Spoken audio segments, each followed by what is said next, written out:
educar para proteger el futuro. ¿Cómo estás, Enrique? Buenas noches. Buenas noches, Dorita. Muchas gracias por la invitación a tu programa. No, al contrario, sabemos que tenés una agenda apretadísima, que tenés muchísimos pacientes, que viajas por todos lados y te hiciste un lugar para venir. Para mí siempre es un placer venir a tu programa y bueno, encantado de estar acá para hablar de este tema. Sí, estaba viendo un reporte de las estadísticas, de la cantidad que hay en el mundo de personas con diabetes. Y en la Argentina, ¿es verdad un 12%? Exacto. Primero que se considera una pandemia, al igual que la pandemia que pasamos de COVID, hay una pandemia de diabetes y eso está muy asociado a la obesidad.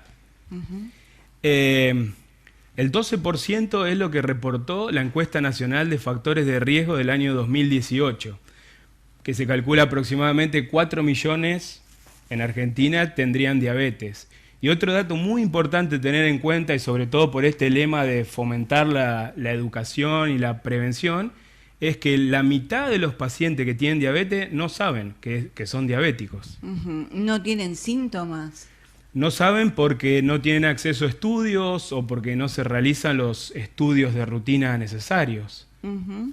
Ese es un dato muy importante y ya se encuentra cuando se lo diagnostica ya con complicaciones en un estadio avanzado. Entonces, muy importante en esto, que se conmemora el Día de la Diabetes justamente para esto, para fomentar, los estudios de screening que se hacen para las diabetes. Y si empezamos de cero, ¿qué es la diabetes? Mira, la diabetes no es una enfermedad única, sino que es un grupo de enfermedades que lo principal que tiene, el factor común es la hiperglucemia, es la glucemia alta. Esto lo podemos dividir en diabetes tipo 2, que es el 90%, que es la que está asociada a la obesidad, y diabetes tipo 1, que es entre el 5 al 10%, que no está asociada a la obesidad, sino es por una falla completa de la célula beta, que es la que produce la insulina, y está más determinado por causas genéticas. Pero la mayor carga de diabetes se la lleva la diabetes tipo 2. Por eso consideramos una pandemia por la obesidad. De hecho, según la encuesta nacional de factores de riesgo, un 60% tiene sobrepeso y obesidad. 60%. Estamos hablando que 6 de cada 10 personas, sobrepeso y obesidad en Argentina. Y si le sumamos hipertensión u otro, ya tenemos un combo. Si le sumamos los demás factores de riesgo cardiovasculares, como son hipertensión, colesterol elevado, sedentarismo, tabaquismo, tenemos un combo explosivo, estamos hablando. Sí. Bueno, y es como tener azúcar en la sangre, así. Claro, la diabetes, el factor común de todas las diabetes es la glucemia alterada, es la glucemia alta en sangre. Por haber consumido, por esto que me decís de la obesidad, del consumo de alimentos. Se debe a múltiples factores. Se debe a factores genéticos, factores, medioambientales y factores nutricionales y socioeconómicos también. Estamos hablando de factores, por eso es multicausal, por eso no es tan fácil de abordarla de un solo punto de vista, sino hay que abordarla desde un punto de vista multidisciplinario, y siempre multidisciplinario pero centrado en el paciente. Eso no nos tenemos que olvidar, porque cada paciente es diferente y hay que saber interpretar bien qué características tiene ese paciente para poder llevar a cabo un tratamiento como corresponde. ¿Y hay pacientes flacos que tienen diabetes? Sí. Porque esos son, dentro de lo que estamos hablando, del 5% que podrían ser una diabetes tipo 1 o podría ser otro tipo de diabetes. Que esos son diabetes más que tiene que ver con factores genéticos asociados. Estamos. Bueno, vos sabés que yo publico siempre en las redes que quién va a estar y surgieron muchas preguntas que la gente me decía, el rol de la familia, por ejemplo. Es fundamental. Dentro de los pilares que hablamos en general, el equipo de salud para el tratamiento de la diabetes, hablamos de un pilar que es la nutrición, un pilar que es la actividad física, el otro pilar que es la medicación y el cuarto pilar que es el más olvidado de todo, que es la educación, que es lo que estamos tratando de fomentar. La educación tiene que ver con la educación diabetológica, estamos hablando, pero eso tiene que ver con un apoyo fundamental de la familia. Si la familia no apoya, porque es una enfermedad crónica y esto es a largo plazo, el tratamiento se vuelve, o sea, cuesta arriba. También cuando uno piensa en diabetes, bueno, no voy a poder comer nada, me voy a tener que prohibir de todo. ¿Es un mito? No, hay muchos mitos en diabetes. O sea, el plan nutricional tiene que ser algo equilibrado.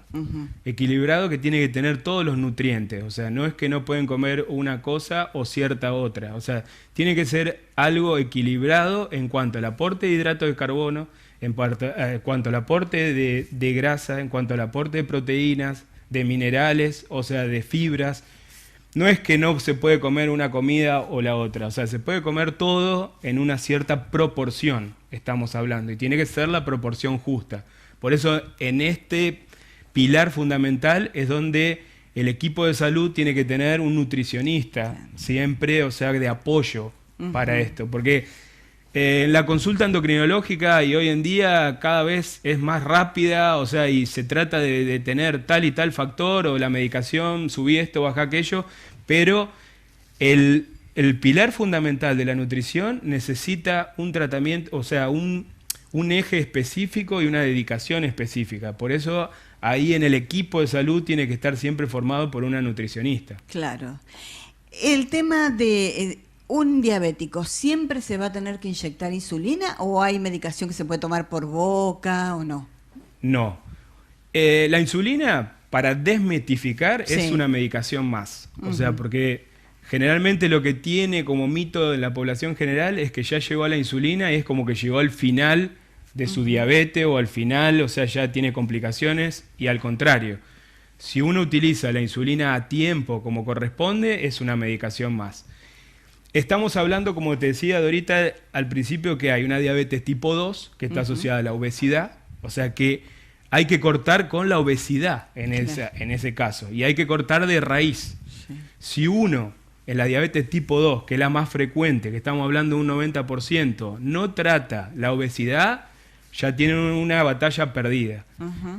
Después hablamos de la diabetes tipo 1, que es el 5% del total de los diabéticos, que esos sí tienen una falla de la célula beta, o sea que no producen insulina desde el inicio del diagnóstico. Entonces, esos pacientes son los que necesitan insulina desde el inicio del tratamiento, porque sin insulina no pueden vivir, o sea, porque trastorna todo el metabolismo completo. Sí. Bueno, el tema de la obesidad, la persona, vos me decís cortar de raíz con la obesidad. ¿Es verdad que el diabético siente una atracción por lo dulce o es también un mito? Es otro mito, porque, o sea, como estamos hablando, tiene que ver con factores psicológicos, factores sociales, el ambiente obesogénico en el que vivimos, la ansiedad que uno tiene por tener todo ya. Entonces, eso lleva también a una ansiedad también de comer. Y otra cosa es que si uno le prohíbe tal cosa, es como que siente una atracción por comer lo que justamente uno le prohibió. Por eso es un mito, no es que el que tiene diabetes tiene mayor atracción por cierto tipo de comida como hidratos de carbono, eso es un mito por completo. ¿Y cómo se puede, porque el eslogan es muy bueno, educar para proteger el futuro? ¿Cómo? Una es esta, ¿no? Que vos vengas al programa y digas todo lo que haya que decir, pero ¿qué más? La educación diabetológica es tratar de abarcar los lugares, o sea, donde la escuela, o sea, ir a las escuelas, fomentar ya desde chicos, o sea, una alimentación saludable, o sea, qué es la diabetes, para que conozcan, o sea, en el lugar de trabajo, o sea, en todos los lugares tratar de fomentar qué es lo que es la diabetes para que el paciente pueda estar familiarizado y saber que ante un signo que puede llegar a tener o algunas características que puede llegar a tener diabetes y hacerse un control a tiempo. Sí, fundamentalmente a partir de cierta edad hay que hacer un chequeo, ¿no? Lo que se aconseja, o sea, según la OMS, la Organización Mundial de la Salud y la Sociedad Argentina de Diabetes, o sea, lo que aconseja es hacer un chequeo si uno tiene antecedentes familiares de diabetes a partir de los 35 años.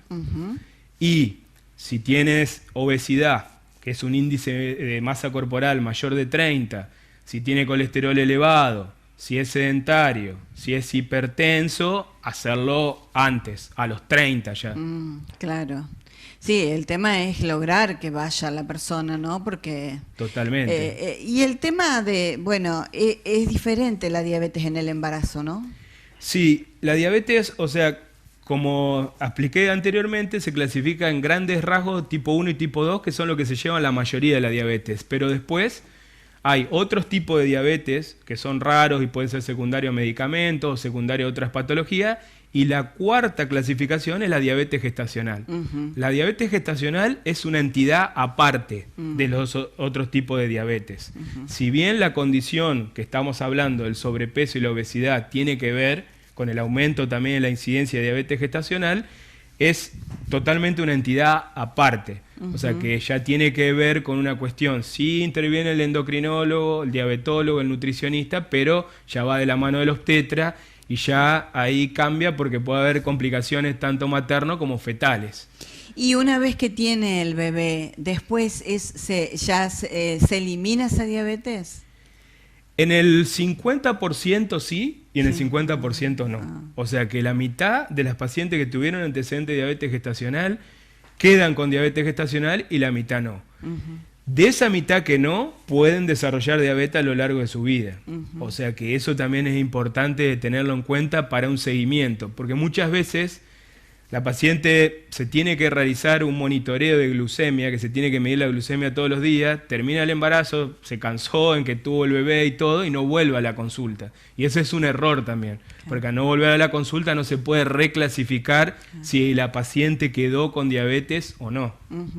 Bueno, hemos hablado de esto, ¿no? De este combo, pero sabemos que la diabetes, porque uno escucha pie diabético, o sea, pero daña órganos, piel. Justamente los objetivos principales del tratamiento de la diabetes son dos.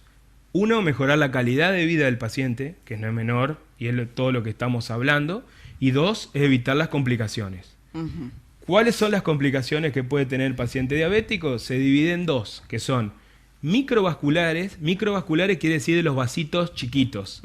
Y esos son la retinopatía, que la diabetes es la principal causa de ceguera no traumática, eso de tener en cuenta. Otra cosa es la nefropatía, que es la principal causa de insuficiencia renal crónica también. Y la otra causa es la neuropatía, que es todo lo que estamos hablando con la parte del pie diabético. Sí. Esa de la parte de la microangiopatía, que es la circulación pequeña que afecta a la diabetes. Después estamos hablando de daños macrovasculares, que son los vasos grandes, que son los vasos que van al corazón, los vasos que van al cerebro, o sea que produce infarto, produce un accidente cerebrovascular, y los otros que no es menor, las arterias que van a las piernas. Por eso, para contestarte esa pregunta, hay una combinación de dos complicaciones. De una neuropatía, que el paciente tiene alterado la sensibilidad del pie, combinado con una alteración de la circulación macrovascular que tiene alterado la irrigación de sangre. Esa complicación de no tener sensibilidad más no tener una circulación correspondiente lleva como complicación a un pie diabético. Que serían lastimaduras, ese tipo de cosas. El pie diabético generalmente comienza con una lesión que, como el paciente tiene alterada la sensibilidad, no se da cuenta. Eso puede ser desde que sale sin un calzado adecuado o haciendo una tarea del hogar o lo que sea, se hace un corte, una lesión, y al tener ya problema de la circulación, eso no cicatriza como corresponde. Y a su vez, por la diabetes también elevada o mal controlada, hace que se infecte. Entonces tiene un factor de falta de sensibilidad, un factor de alteración de la circulación, más una alteración de lo que es la microcirculación y lo que es los gérmenes que están en el lugar, y eso hace una infección. Y uno por ahí escucha, y sí, le cortaron el dedo de un pie.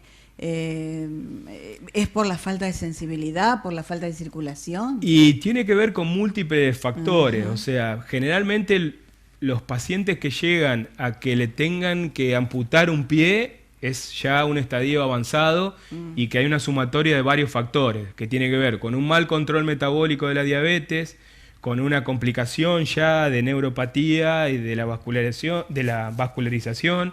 O sea, no es que se da en un paciente que tiene diabetes un día y al otro día le cortan la pierna. O sea, tiene que ver con un proceso de mal control durante muchos años.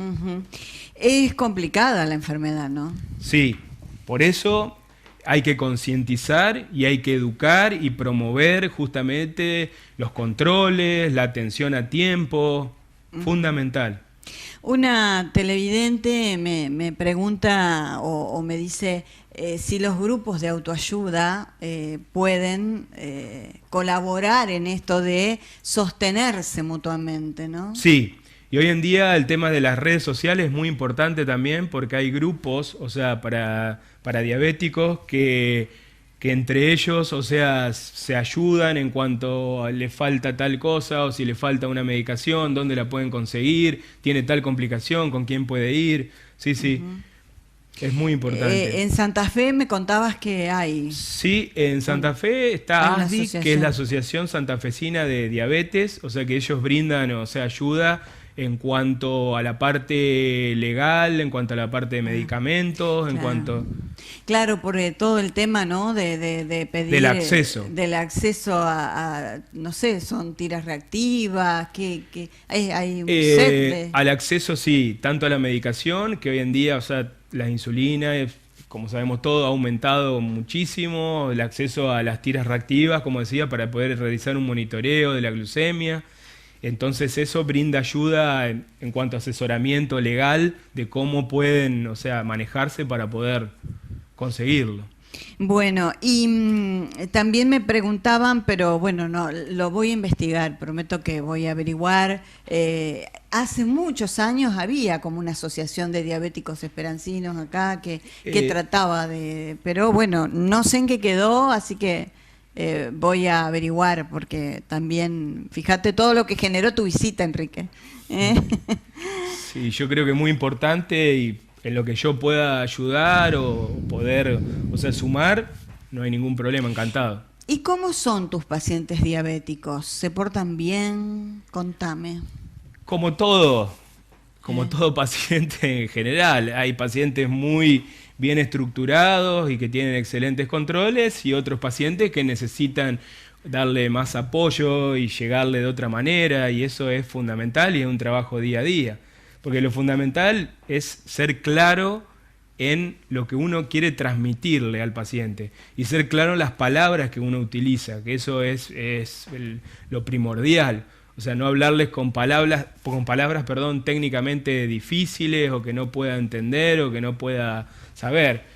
O sea, se habla, mirá, científicamente, si vos no haces esto o no te comportás como corresponde, o sea, lo que puede suceder es basado en la evidencia, en el trabajo, en tal cosa, te puede pasar esto. O sea, hablarle con un idioma que entienda y que sepa. Y cada uno, no todos comprenden el mismo idioma. Uno se le puede descifrar de una manera y otra se le hay que descifrarle de otra forma. Sí, bueno, y volviendo a la medicación, ¿se toma todos los días? Sí, la medicación para diabetes generalmente es crónica. Hoy contamos con un arsenal importante, pero lo principal es hacer un diagnóstico correcto del paciente. Eso. O sea que eso es lo primordial, partir de la base del diagnóstico correcto. Porque si uno no interpreta bien al paciente, no va a ser un tratamiento adecuado. Porque hay pacientes que necesitan insulina, como estábamos hablando desde el principio, otros la pueden necesitar durante la evolución de su enfermedad. Por eso hay un arsenal, pero hay que saberlo utilizar. O sea, hay, por decirte, múltiples herramientas que uno tiene, pero hay que saber con qué herramienta ese paciente va a funcionar o va a actuar bien. Lo primero, en el caso del tipo 2, es bajar de peso. Para todos los pacientes, sean tipo 1 o tipo 2, hay cosas que son iguales para todos. Uno es lo que estamos hablando, que es la educación, de saber cómo tienen que controlarse, qué tienen que controlarse, cuándo tienen que controlarse, qué es lo que le puede pasar, qué es lo que tienen que hacer. Lo otro es la parte nutricional, que eso es para los dos lo mismo. Y lo tercero, la actividad física, que eso no hay que dejarlo de lado porque es fundamental. ¿Con la caminata basta? La actividad física es como prescribir un medicamento, o sea, se tiene que prescribir. Sí. Para tal paciente tiene que hacer actividad física 30 minutos, 5 veces por semana, o si es un paciente que tiene una edad menor, se puede hacer 50 minutos, o sea, todos los días. Depende también de cada paciente. ¿El gimnasio sirve? Sí. Sí. Sí. El gimnasio sirve. Sí. Tiene que ser como así hablamos de un plan nutricional que tiene que ser integral y equilibrado, el ejercicio también tiene que ser equilibrado. Equilibrado entre actividad aeróbica y actividad anaeróbica. Y eso también hay profes que eso también pueden orientar en cuál es la actividad fundamental o principal para cada uno de los pacientes. Claro, el tema es que tienen que tomar conciencia y ir a hacer la actividad física, ¿no? Porque si no, no. Totalmente. Hay un pilar que se nos cae, la pata de la mesa. Exactamente, es así. Estaba el tema de las estadísticas, ¿no? Porque me llegó un mail que dice que para el 2045, o sea, ya hay una proyección, vos lo debés saber, 784.000 en el mundo, personas en el mundo, por todo esto que venimos hablando, por la obesidad, por la alimentación. Exacto. Es una locura. Sí, y eso va de la mano justamente con la obesidad, con el sedentarismo, o sea, la falta justamente de consulta a tiempo, todo esto tiene que ver. Y es una pandemia, como estamos hablando, a nivel mundial, no solamente, o sea, esos son los números poblacionales, pero acá en Argentina vamos igual, o sea que lo que se estima a nivel mundial.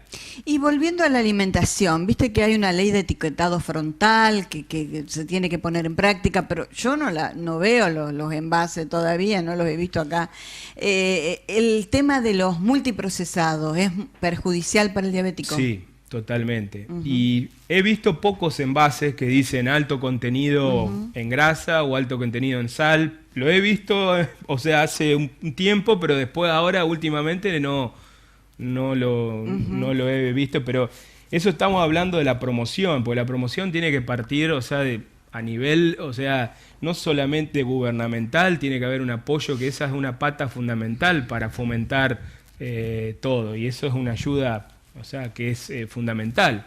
Sí, si queremos que esto no se cumpla. Si queremos que esas cifras no se cumplan, es un apoyo de todos y tiene que ser en forma conjunta. El azúcar que tiene la fruta. El azúcar, o sea, de la fruta es fructosa, sí, que eso generalmente se digiere, o sea, más rápido, pero también esa es otra pregunta importante porque me dices, yo no puedo comer banana, no puedo comer, no sé, pera, no. Las frutas, o sea, se puede comer todas, que eso tiene fibra y tiene fructosa y eso se digiere más rápido, o sea, no es que hace una elevación de la glucosa, o sea, sostenida. Entonces, eso también es importante como mito, desmitificarlo, porque me dicen, no puedo, me dijeron que no puedo comer banana, no puedo comer naranja, no puedo comer mandarina. No, eso es así. Obviamente estamos hablando todo su debido cantidad. Sí, sí. Si se va a comer 6 bananas o 6 naranjas, estamos y así hablando de lo como mismo. Hay alimentos para celíacos, ¿hay alimentos para diabéticos o no? Sí. Sí, Hay alimentos que tienen menor carga glucémica, o sea, menor contenido de azúcar. O sea, pero lo que hablamos en general, siempre el plan tiene que ser el plan nutricional tiene que ser integral y equilibrado, o sea, no irnos a un extremo ni al otro, o sea, tratar de ir por el medio, o sea, del camino, no irnos a la banquina o irnos directamente al otro extremo. ¿Por ahí necesitan psicólogos? Sí, eso también es otra cosa importante, que el apoyo psicológico es muy importante. Porque hay muchos pacientes que o no asumen su enfermedad o por determinado otro problema que acarrean, o sea, se terminan, o sea, sobrecargando la diabetes, o sea, como una carga y lo terminan canalizando por ese lado, o sea que el apoyo psicológico es muy importante.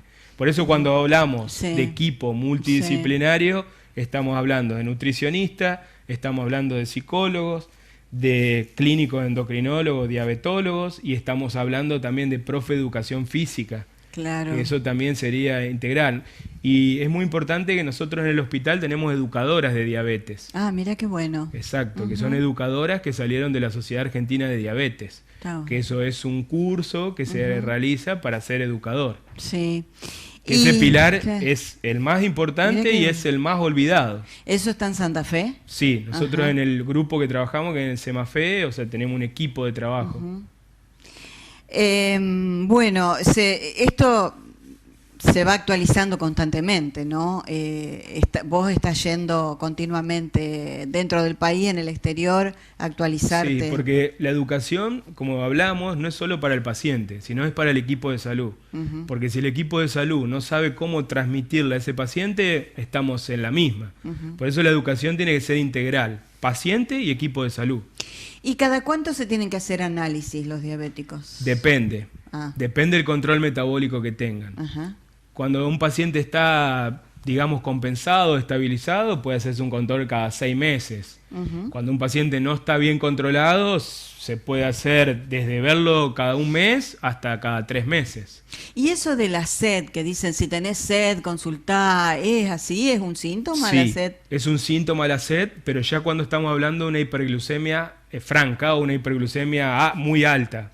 O sea, cuando ya la glucemia superó lo que se llama el umbral renal de 200 miligramos en sangre, eso produce mucha sed, que orinen mucho, estamos hablando más de 3 a 4 litros por día, que tengan mucho apetito, que pierdan fuerzas y también puede dar visión borrosa. O sea que eso hay que estar muy atento ante esos síntomas y signos. Bueno, para no llegar a esto, entonces lo importante es... La prevención. Sí. Lo que hablamos, la prevención. Y otra cosa es que cada 6 minutos se está diagnosticando a alguien diabético a nivel mundial. Cada 6 minutos.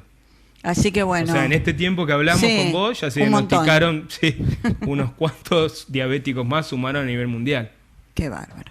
Bueno, te agradecemos profundamente que hayas venido. Muy enriquecedora tu charla. Vamos a averiguar si acá en Esperanza hay algún grupo. Sí, muchas gracias de nuevo por la invitación. No, al contrario. Bienvenido a lo que pueda aportar, ayudar para poder... Y si después me siguen preguntando, yo te pregunto a vos. Hacer un grupo no hay ningún problema. Bueno, gracias, Enrique. Bueno, muchas gracias. Amable. Bueno, qué interesante todo lo que nos contó, Así que a cuidarse. Vamos a la pausa, luego de esta charla tan enriquecedora.